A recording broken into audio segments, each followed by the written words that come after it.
morning, the alarm goes off at 6:47. You silence it before the second ring. Not because you're rested, because some part of you has already given up on sleep. You get up, not because you want to, because you have to. You make coffee. You check your phone before you've said a word out loud. There's a message you don't want to answer, and a headline you didn't ask for. You get dressed in the dark. You drive the same route. You say morning to the same people. You sit at the same desk. And somewhere around 2 p.m., mid-email, mid-meeting, mid-bite of something you didn't really taste, it hits you. Not like a crisis. Quieter than that. You've been here before. This exact moment, this exact feeling, like you're watching your own life through glass, present but not in it. You wake up, you go to work, you come home, you eat, you scroll, you sleep. And somewhere in the middle of all that, you forgot you had a life. You're not falling apart. You're not broken. You're not even unhappy. Not in a way you could explain to someone at dinner. You're just existing, filling hours, running a loop you don't remember choosing. And that loop has a price. Not a dramatic one. It doesn't announce itself. It works slowly, stealing your clarity first, then your ambition, then the quiet sense of who you actually are.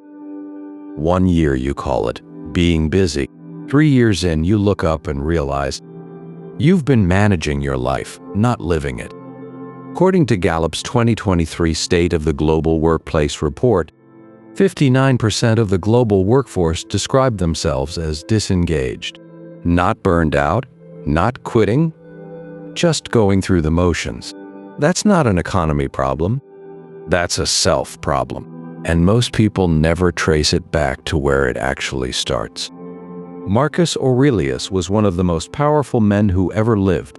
Emperor of Rome, commander of armies, arbiter of civilization. But he didn't write the Meditations for the public. He wrote them before dawn, alone, for himself. Not policy, not speeches, just a man trying to find his way back, over and over to something real. He called it returning to himself, not once, constantly, because he understood the drift is always happening. The only question is whether you notice it in time. What you're feeling right now isn't failure. It isn't laziness. It's signal. Something in you knows the distance between who you are and who you were built to be, and it's been trying to get your attention. This video is the answer to that signal. 3 rules. Not motivation, not theory. Rules, because rules have weight. They hold even when your mood doesn't. Each one builds on the last. By the end, you won't just understand what happened. You'll have a system you can begin using tonight. The mind, the body, the heart. We rebuild all 3, 1 rule at a time. If this already feels like something you've been waiting to hear, subscribe. This channel goes deep. And right now, before the first rule, drop this in the comments. I stop existing, I start living. Write it, make it yours. I read every single one. Rule 1. The life you stopped noticing. It's a Tuesday evening. You come home, you change clothes. You sit on the couch and reach for your phone. Not because there's something you need to see, just because that's what you do next. An hour passes. You didn't even pick a show. You just scrolled.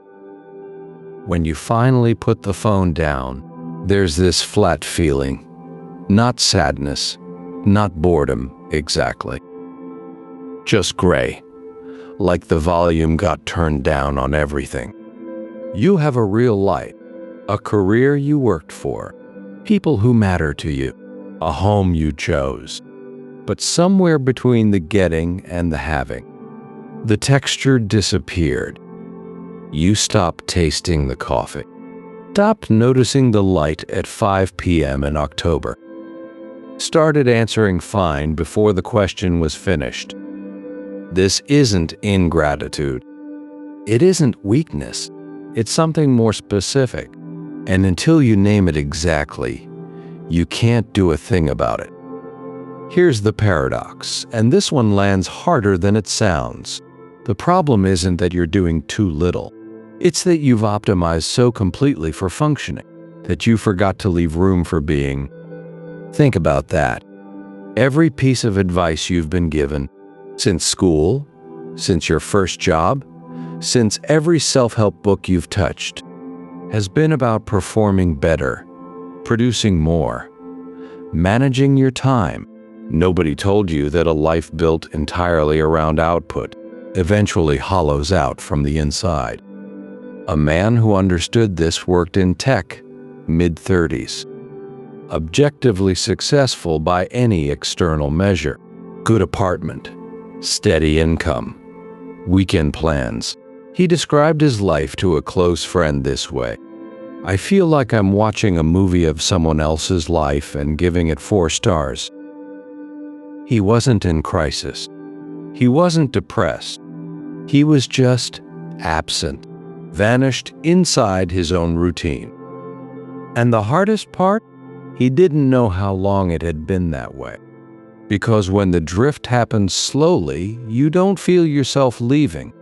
You just wake up one day and realize you've been gone for a while. Marcus Aurelius wrote, not in any speech, but in his private notes, "Confine yourself to the present. Not yesterday's guilt, not tomorrow's agenda, the actual texture of right now." He wasn't speaking to senators. He was speaking to himself, reminding himself because he needed the reminder that the present is the only place where life is actually happening. The Stoics called this prosoche, watchful attention to oneself, not self-criticism, not constant self-analysis, just noticing, being present to your own existence as it moves through time. Why does this attention disappear? Your brain is built for efficiency. Given the same input repeatedly, it begins to automate the response. Neuroscientists call this habituation, and it's not a flaw, it's a feature. It frees cognitive resources. You don't need to think about driving a familiar route. You don't need to consciously process your morning routine. The brain handles it on autopilot so you can direct energy elsewhere. But here's where it goes wrong. Habituation doesn't just apply to tasks. It applies to experiences. Your brain can habituate to your entire life. The morning light, the person across the table, the work you chose, the body you live in. When you've encountered something enough times, the brain stops registering it as worth noticing. It becomes background. And background, by definition, you stop hearing. So by the time you're sitting on that couch at 9 p.m., your brain isn't choosing to waste the evening. It's doing exactly what you trained it to do. Find the path of least resistance through time. The fog isn't a mood, it's a habit, and habits can be interrupted. Tonight, pick one ordinary moment, one you'd normally pass through without registering. Washing your hands, drinking a glass of water, walking from your car to your front door. For that one moment, no phone, no thought about what's next.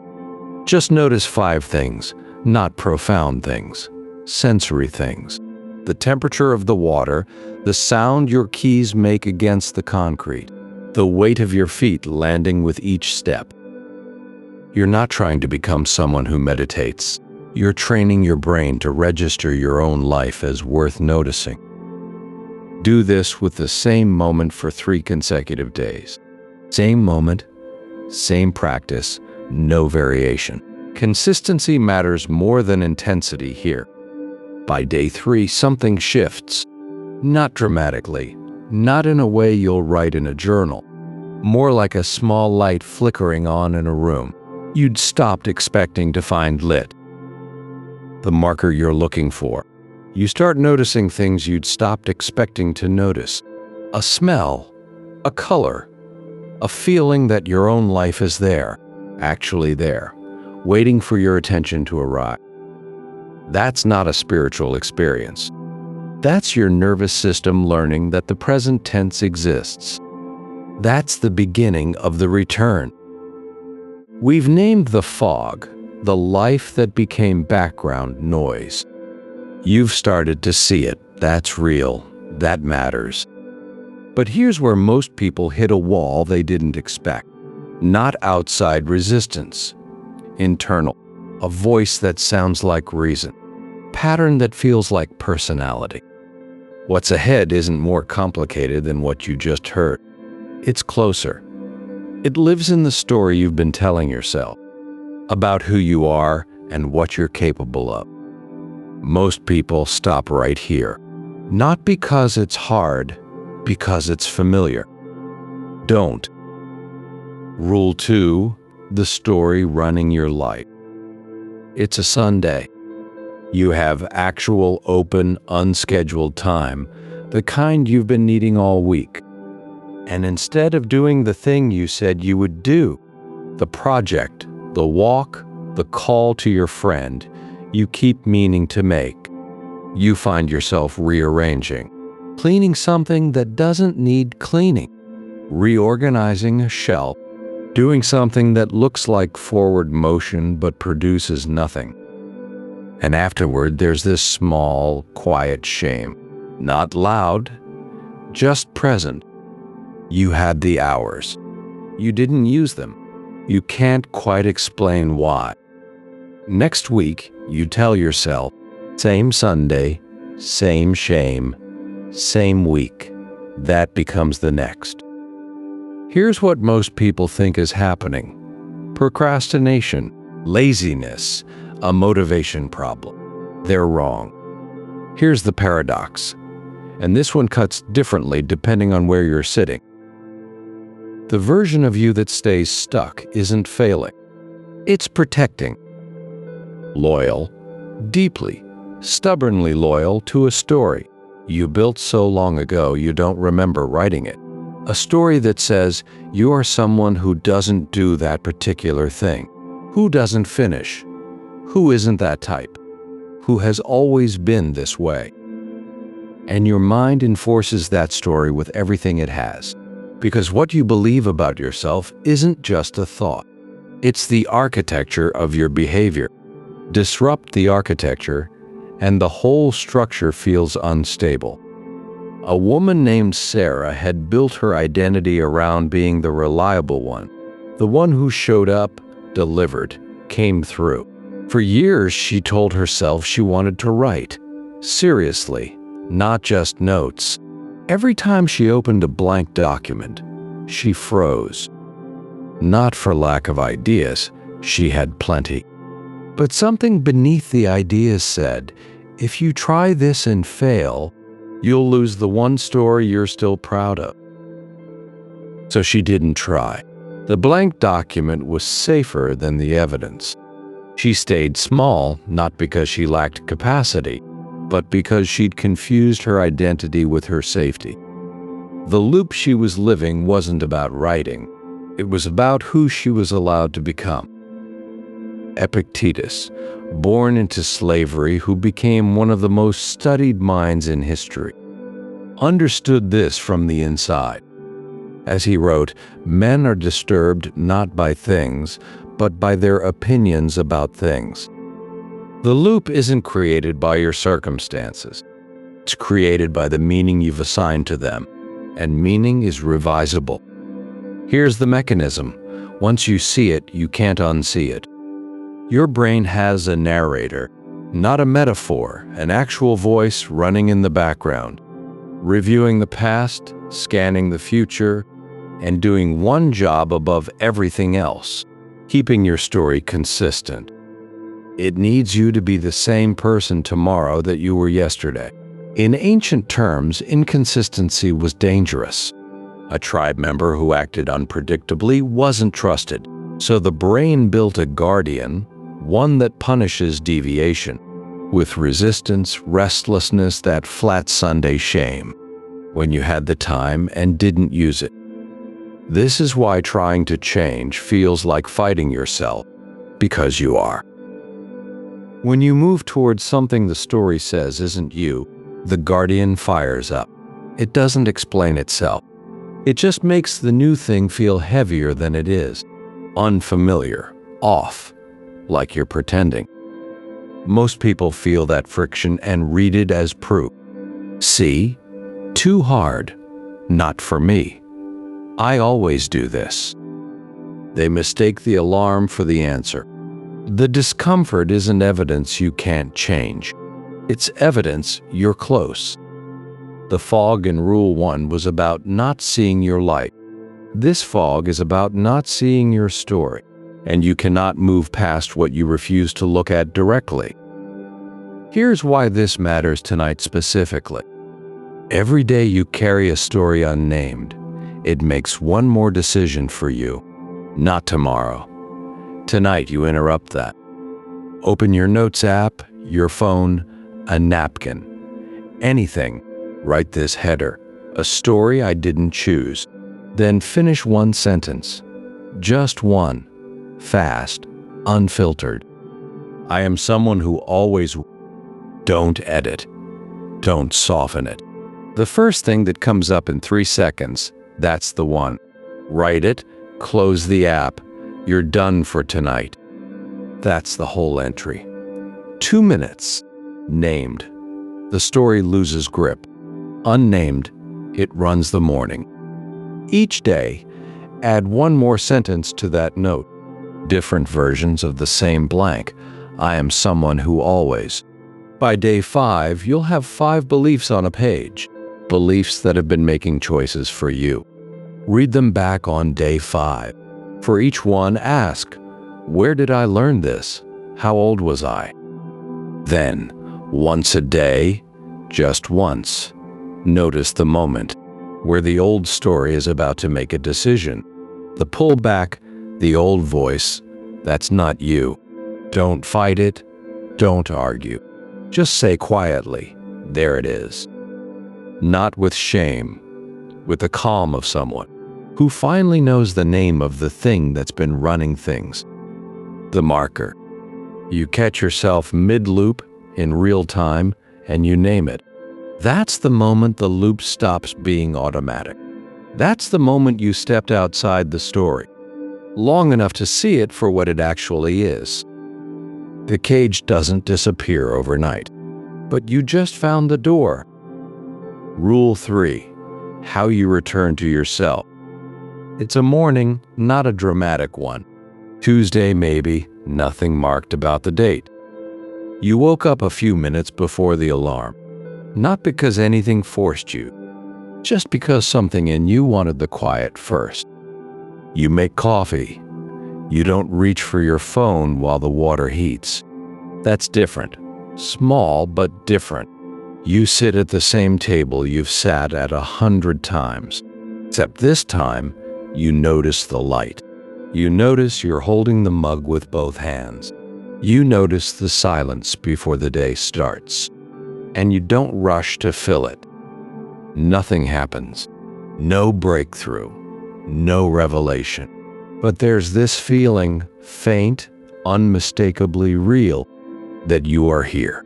That this body is yours. That the day ahead is something you're choosing to walk into. Not something that's happening to you while you watch from somewhere else. That feeling isn't luck. It isn't a good morning. It's the result of something you built. We've named the fog, the life you stopped noticing. We've seen the story, the architecture your mind built to keep you safe and small. Now, the third rule, not just understanding, but return. Not insight, contact.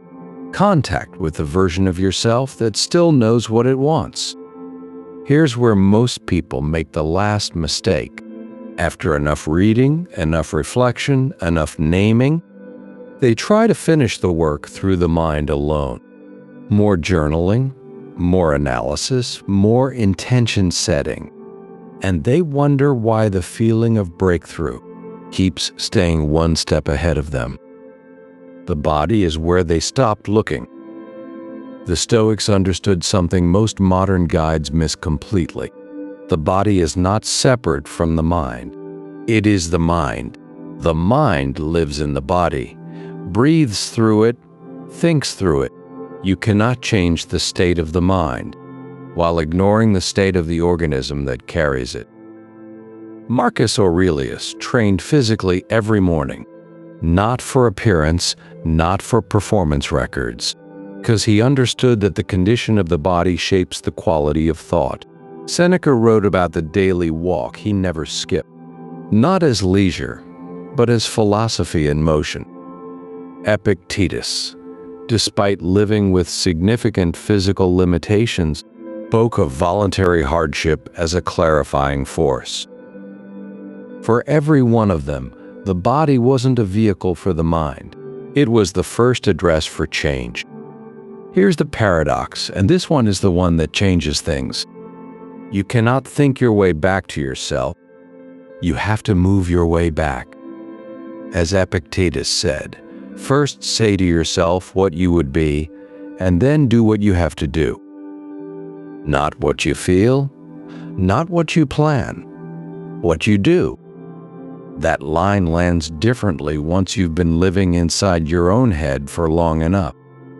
A man named David, 38, accountant, 2 kids, decent life, had spent almost 8 months consuming material about change. Books, podcasts, notebooks full of frameworks and highlighted passages. His mind was full. His body hadn't moved with intention in years.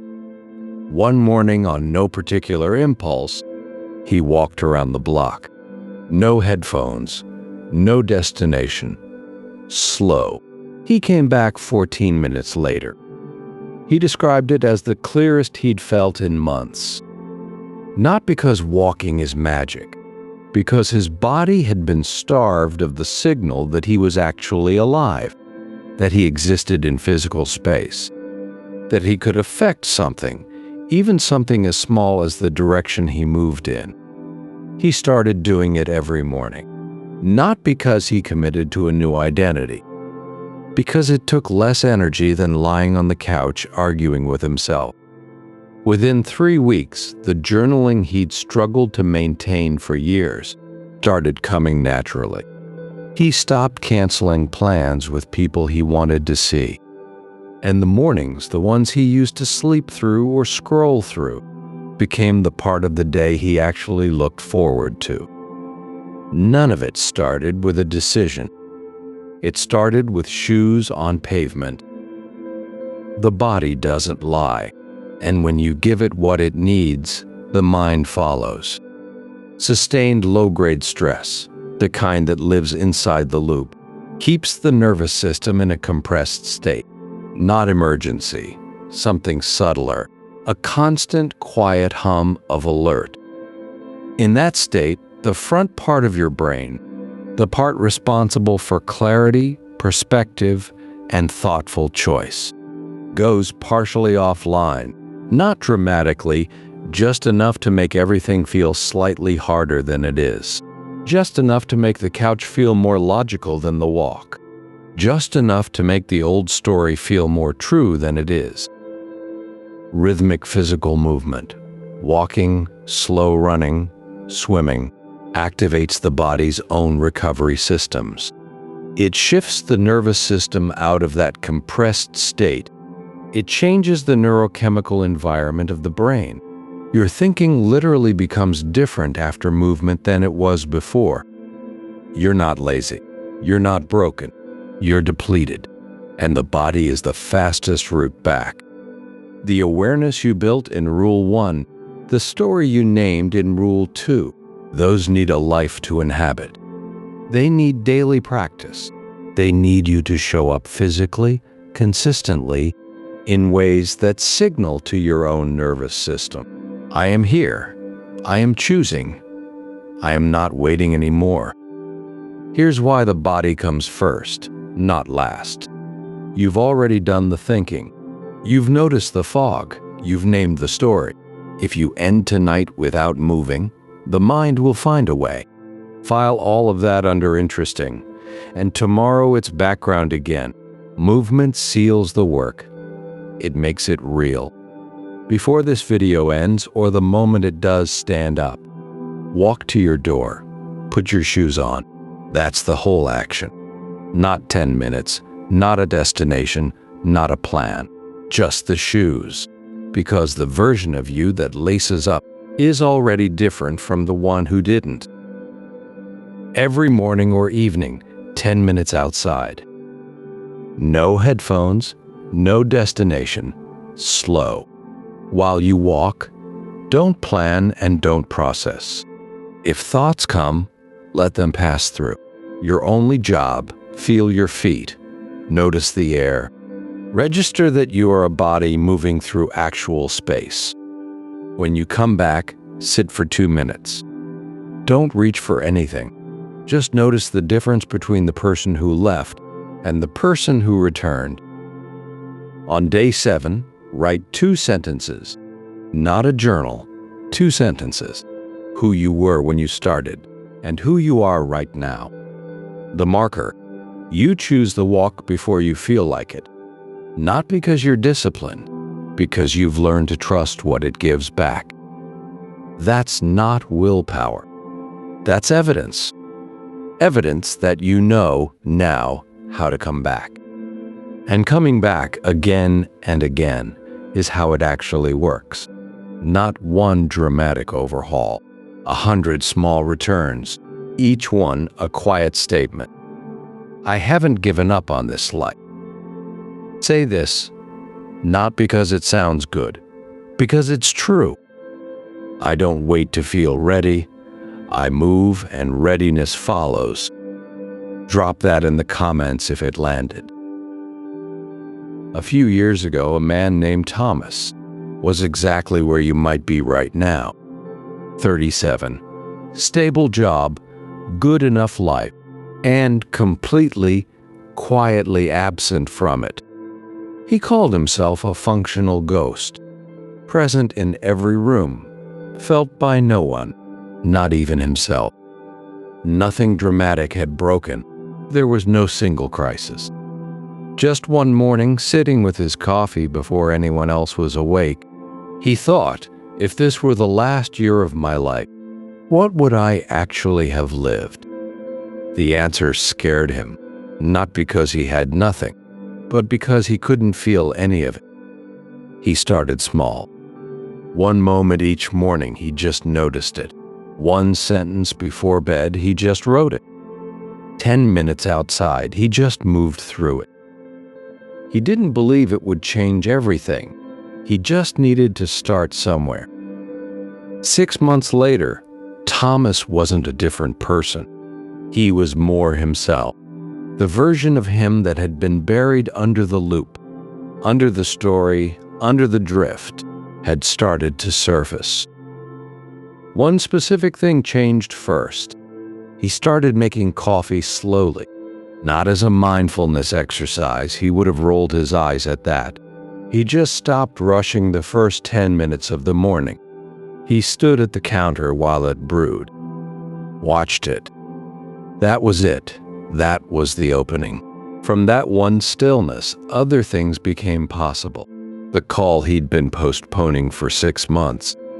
The project he'd told himself wasn't for someone like him. The version of himself he'd quietly stopped expecting to meet.